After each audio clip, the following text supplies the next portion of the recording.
All right, I know my long format videos really don't do fantastic, but I got a video today I think you guys probably need to watch. I think the downfall to a lot of these little pit bikes are the carburetors. And I see a lot of videos, people hating on these things, but they've got factory carburetors on them. It's something that should be upgraded from the factory, but they don't do it. And yeah, here we are. Let's get into it. So if you guys follow me off of my shorts, this is my bike. This is I think it's a 23 or 2024.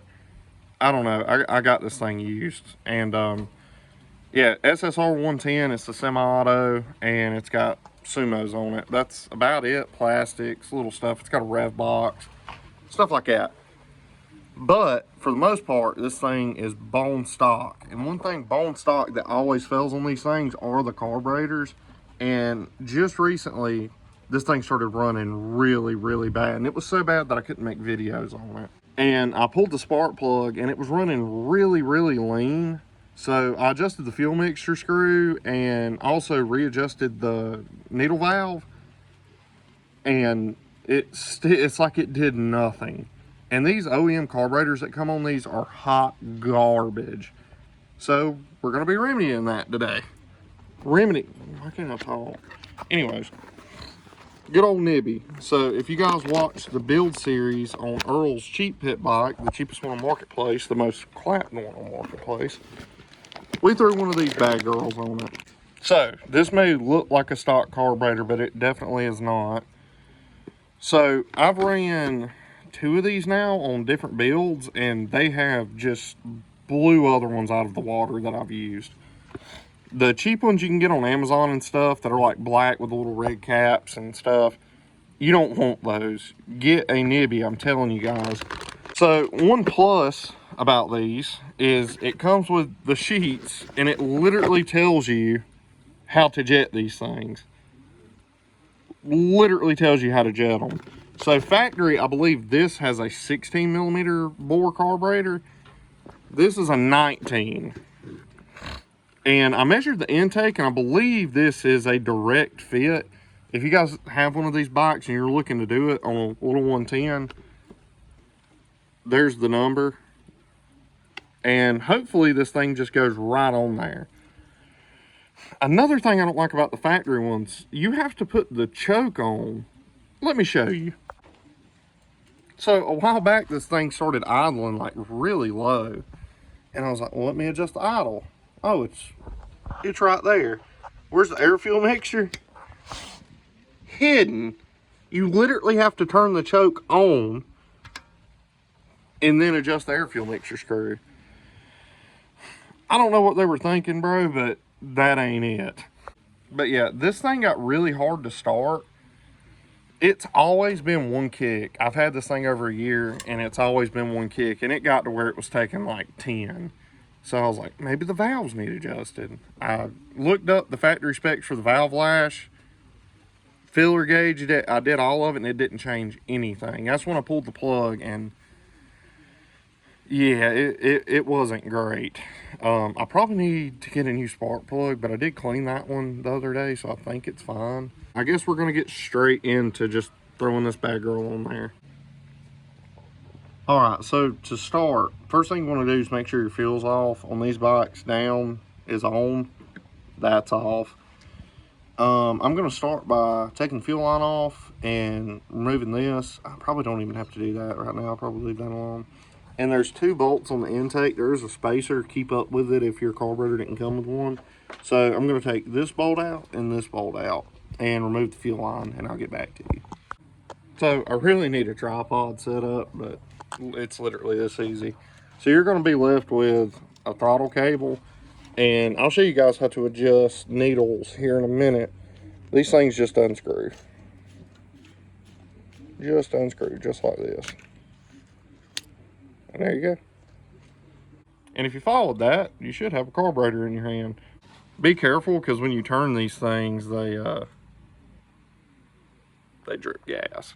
So lay that to the side and make sure you lay it straight up, or you'll be covered in fuel. But that brings us to this. So new carburetor comes with a new one of these. You can see, I don't think this is the factory carb that came on this bike. it looks like someone's like jerry-rigged the needle valve in it. That very well could have been my issue. Said screw it and got a nibby. Can't go wrong. Also looks like it's been like hitting against something. You see that? Yeah. Huh, I've never seen that. Usually they have wear marks up and down, not side to side. That's strange. But you can compress these, the little spring right there, so it's probably going to take two hands. So you see that side, it cuts all the way down. The end of your throttle cable goes down in there, and when you compress that, you probably can't see it right now, your throttle cable pops out, and you literally just pull it out. So, you know what? Let me go get my chest mount. Much better. Got two hands now. So, you find this side, shows the camera right here. Find this side right here. It's got the slit that goes all the way down. Compress this thing. Watch it be stuck, because half the time they are. And you pull your cable out, if I can get it. Right there. Come on. Right there. And then it just slides off. Like that. So, you'll be left with a spring, your slide, your needle, and this crap. So this just pulls straight off, and there's your cable. And my cable actually looks pretty good. I like to spray a little bit of like WD-40 or PB in the cable housing. So anytime, like if you ever have to change your throttle housing or something like that, if you crash, spray a little bit of lube down in there. It helps lubricate things and keeps from premature wear. But here's all your factory crap, and you don't need any of this, so throw it away. So this is where it can kind of be hit or miss with these carburetors. Go ahead and take that off. You unscrew the top cap here, and we're just hoping that the factory throttle cable works without having to adjust it up at the handlebar. So I'm super congested, I'm sorry guys. Screw this bad girl off, got your spring, and keep that there. Come on, come out of there. There we go. So this looks very similar to the one we just took out, so I think we're going to be good. Yeah, we should be good. Did they pre-adjust this? Hold up. They did. So they actually moved the needle. So did they test these things?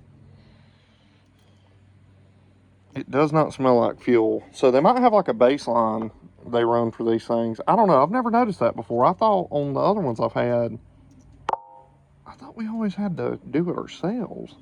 So this thing might be jetted already. Huh. So we will have to put this thing together, test it, and then see if it's been, you know, if it works. Might have to go up a jet size, down a jet size. If we have to, I'll walk you guys through it. But yeah, I think we're going to be good. So let's assemble our top hat. So the thing we took off earlier, we just got to pull it back through. So make sure all your throttle cable is pulled, like all the slack in your throttle cable's pulled out. Because, oh, don't drop that. If it's like that, like super in there, you ain't gonna do nothing. You gotta pull it all out. Make sure your throttle's fully decompressed. You start feeding this thing. So this is probably the hardest part of the whole thing. And hopefully this one's easy. A lot of times you get it through this boot and it just hits metal. Yep, we're good. So and my phone just randomly cut off. But you get this boot slid up on here like that and get it down in there as far as it'll go. Pull your slack, and I do not have a lot of slack, holy crap. Let's make sure this is fully in there. So let's just slide the boot up on the cable. Put this bad girl down in there, and yeah, that's it. So when that happens, make sure the slide's still right there. You go up here to the top and you have to adjust this. So if you turn it down, it gives you more cable down here. And I'm just gonna fully turn this thing down and go from there. We'll adjust it later. Yeah, that's all we got. So now we just pray that that's enough cable. So put our spring up on here. Either side, it does not matter. Pull our cable through. our cable through. Compress this spring. This is hard. Hate doing this. But press the spring, hold it there, and try your best to get it through this little slit right here. And then let the spring go. And there's your throttle. We good. So when you have to do it like that, a lot of times when you go to crank your bike, the idle will be off. So you just adjust it at the handlebar, turn it out as needed. Let's get this boot back on here. There we go. Yeah, we're good to roll. So throw this. So there's a little notch on here that aligns with the pin inside of here, the top cap. And there's a long notch. So there is a pin. You probably can't see it, but you have to look down in here and see which side of it is up, and then you align that to the slide. So that one is on that side, so that should go right down in there, and then screw your top cap on. Just like that. Oh, we cooking, baby. And then everything that we just did disassembling this, reassemble it. And I'm going to do that off camera because apparently my phone storage is almost full. So, yeah, I'll get back to you guys. So, I have learned a few things since I put the camera down. So, on the factory carburetor, the choke arm is on the left side of the bike, so toward me. On this one, it's on that side. So, the fuel hookup was on this side, on this one too. It all swapped to that side, but they included oh, I just dripped gas everywhere. Also, it's pretty important to note, if you don't smell like just raw fuel whenever you get done doing this, like if it's not all over your hands, your feet, you probably didn't do something right, so you might want to rewatch the video. And, yeah, so you just have to swap it all over to the other side. They include the fuel line extension. It also comes with a brand new filter, too, which is great because this one did not have one. And I guess we're going to see if this thing starts and idles. So let's get to it. First kick. Does it idle? Bro, what? Light's crooked. That's great. Holy crap. High RPM, will it hold?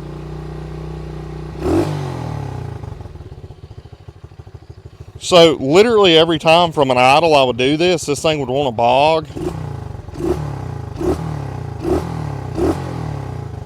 It is fixed. So what I'm going to do, I'll probably put about 3 hours on this thing, pull the spark plug, check it, and then go from there. If your spark plug is like a darker color and looks wet, you're getting too much fuel, so you need to adjust the air fuel mixture screw accordingly to that. And yeah, so you need more air, less fuel. If it's like real white colored and just super dry, you're getting not enough fuel, so you'll need to turn it the other way. And you can adjust the needle valve too, but you can do most of it from the air fuel mixture screw. And on these Nibby carbs, it's right there. Earl's had like a quick adjust on it. This one doesn't have that. I think this one was a cheaper version because Earl's had like a big ass handle, and I was like, holy shit, you can just turn it, and I thought it was fantastic. But this was a cheaper one. This is I think it's called a PZ19, so it's a 19 millimeter carb, and it comes with like different main jets, different secondary jets, so you can really play with these things. I believe these things fit all the way up to like a 190, so this is a 110, so it's probably fine however they had it set up. But let's do some rips and see how this thing does. You know I gotta wheelie it.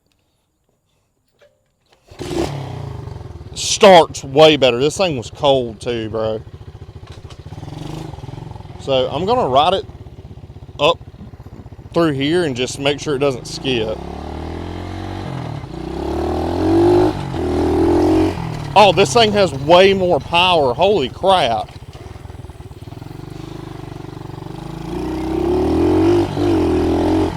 Okay, I'm gonna have to get used to that.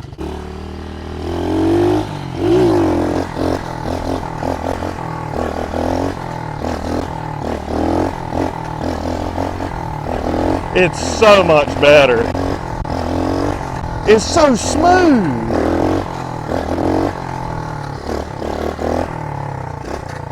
I should have did this a year ago.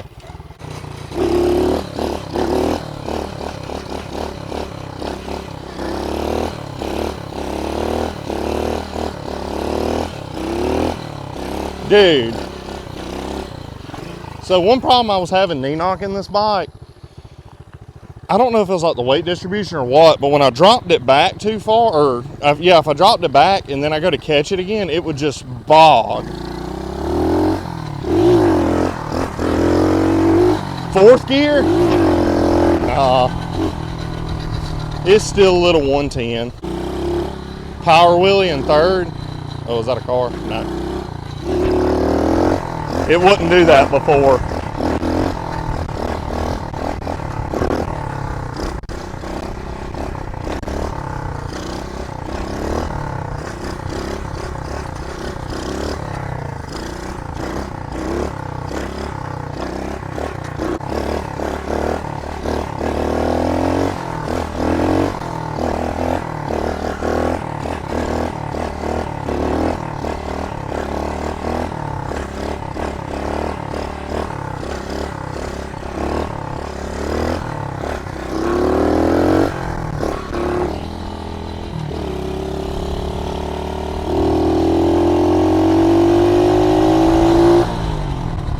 Dude.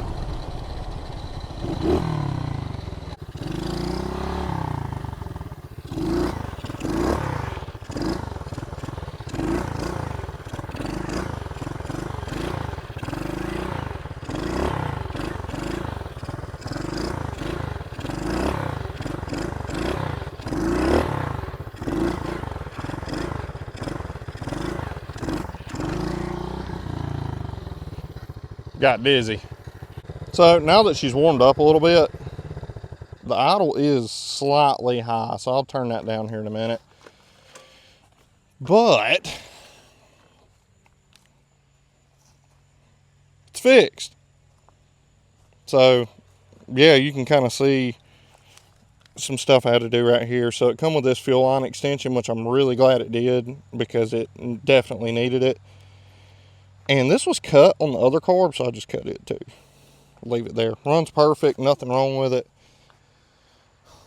Wow. So every Nibby I've ever used, even this one, has just performed right out of the box.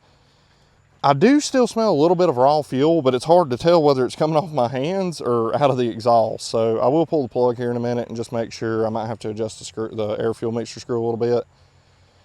I'm telling you guys, if you have a 125 or a 110, this is a must do for an upgrade. I'm telling you, it will wake those bikes up. I've seen a lot of people like try to jerry rig and drill the factory jets out in those carburetors. Those carbs are garbage. Get a Nibby, be done with it. That thing was like 20 or 30 bucks and you're good. So I guess until next time, peace. Sorry I got quiet. I really enjoy riding and I get quiet when I ride. I know that's not like the best part of the video, but yeah, peace.